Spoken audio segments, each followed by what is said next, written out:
Nasce a Vittorio Veneto una foresta di libri. Che cos'è questo festival dedicato alla lettura?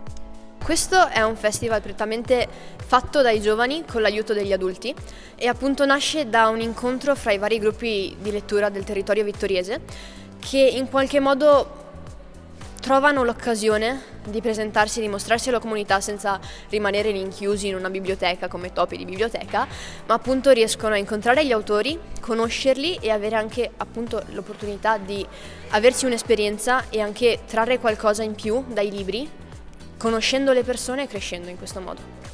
Com'è nata quest'idea che ha avuto un po' un preludio lo scorso anno?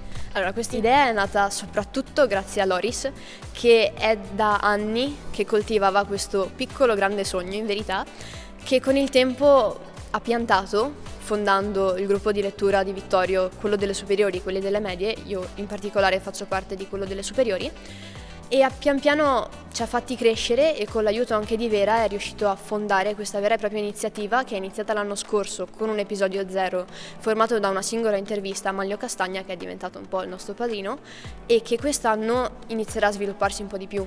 Quindi riprenderemo oggi con l'incontro con Manlio e pian piano cresceremo sempre di più intervistando anche altri personaggi.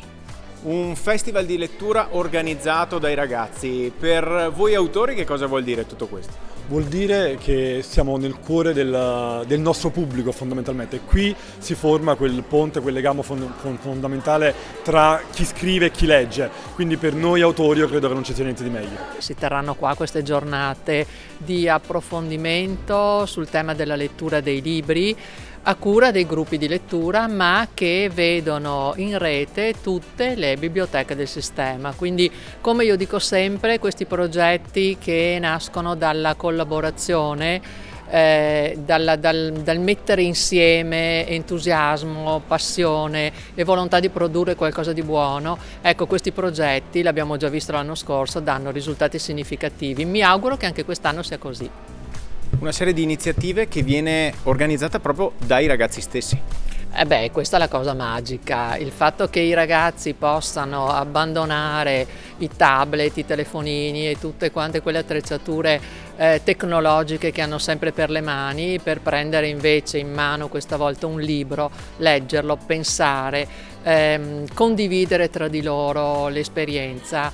Insomma, questo credo che sia sicuramente un raggiungimento ottimale. C'è un'esperienza che è un'esperienza gemella che si chiama Mare di Libri, ha più di 15 anni, dove i ragazzi organizzano tutto quanto il festival. Noi abbiamo voluto prendere ispirazione e andare anche oltre, per cui i ragazzi saranno anche una parte che giocherà da questo ai prossimi anni nella parte grafica, nella parte di organizzazione di tutta la logistica, e quindi saranno i veri e propri artefici di tutto quanto, da quello che è stato il prima a quello che sono i giorni del festival.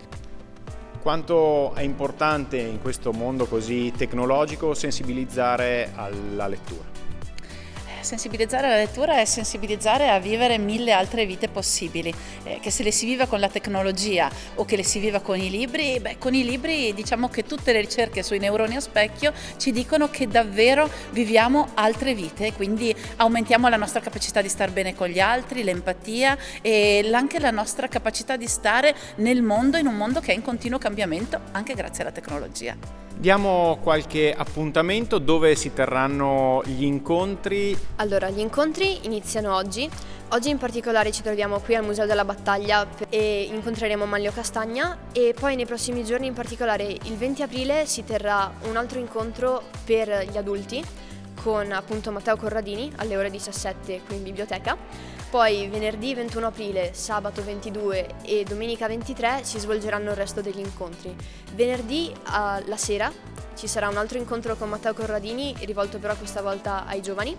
Sabato 22 ci sarà un pomeriggio pieno di iniziative, fra cui anche i gruppi del progetto Giovani e assaggi di poesia o gruppi teatrali, e appunto con Simone Saccucci e un aperitivo con quest'autore. E domenica 23 staremo tutta quanta la giornata in area Fender e appunto inizieremo la mattina con una colazione con i Caro Tattle, e durante le altre ore appunto condivideremo sempre altre esperienze, fra cui l'intervista a Benedetta Monfiglioli. Qual è l'invito da fare ai vittoriesi? Perché venire a scoprire una foresta di libri? ma perché non c'è nient'altro di meglio da fare nella vita che venire a sentire dei ragazzi che parlano e che amano i libri. Per favore, lo dico agli adulti, se i ragazzi non leggono, il 99% della colpa è vostra, perché voi non date l'esempio. Quando comincerete a leggere lo faranno anche i vostri figli. Venite. Venire per scoprire che anche noi giovani abbiamo una passione vera per i libri e che chi legge non è un topo di biblioteca, ma è effettivamente una persona vera che ha molto da dire e molto da imparare, come si può imparare molto da un libro e da un autore. E anche venire perché effettivamente è una bella esperienza e è bello per noi vedere tante persone condividere e poter condividere con molte persone questa passione.